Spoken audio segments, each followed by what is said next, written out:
বাংলা নাটকের অত্যন্ত জনপ্রিয় একজন অভিনেত্রী হচ্ছেন সাফা কবির। অভিনেত্রী কোটি ভক্তের হৃদয় জয় করেছে। তিনি সাফা কবির, বাংলাদেশি নাটকের সেই জনপ্রিয় মুখ যিনি শুধু সৌন্দর্য নয়, অভিনয়ের জাদুতেও মুগ্ধ করেছেন সবাইকে। কিন্তু জানেন কি এই খ্যাতির পেছনে রয়েছে এক দীর্ঘ সংগ্রামের গল্প?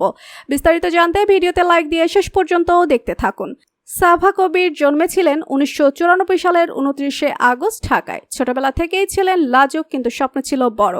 পড়াশোনা করেছেন কম্পিউটার সায়েন্সে, কিন্তু অভিনয়ের প্রতি টান তাকে নিয়ে যায় ক্যামেরার সামনে। প্রথমে বিজ্ঞাপন, পরে নাটক, এভাবেই ধীরে ধীরে শুরু হয় তার মিডিয়া যাত্রা।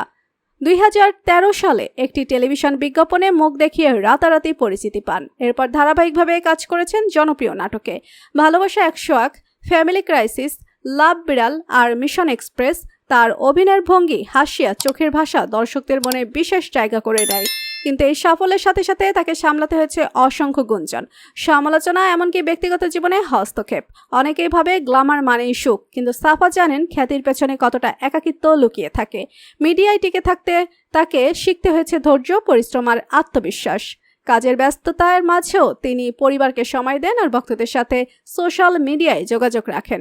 আর সাফা কবির শুধু একজন অভিনেত্রী নন, বরং তরুণ প্রজন্মের জন্য অনুপ্রেরণা। তিনি প্রমাণ করেছেন, যদি স্বপ্ন দেখো আর কঠোর পরিশ্রম করো, তবে সাফল্য তোমার হাতের মুঠোয় আসবেই। তো প্রিয় দর্শক, জনপ্রিয় অভিনেত্রী সাফা কবিরের অভিনয় আপনাদের কেমন লাগে লিখে জানিয়ে দিন কমেন্ট করে। পরবর্তী ভিডিও সবার আগে পেতে সাবস্ক্রাইব করুন আমাদের চ্যানেলটি। ধন্যবাদ।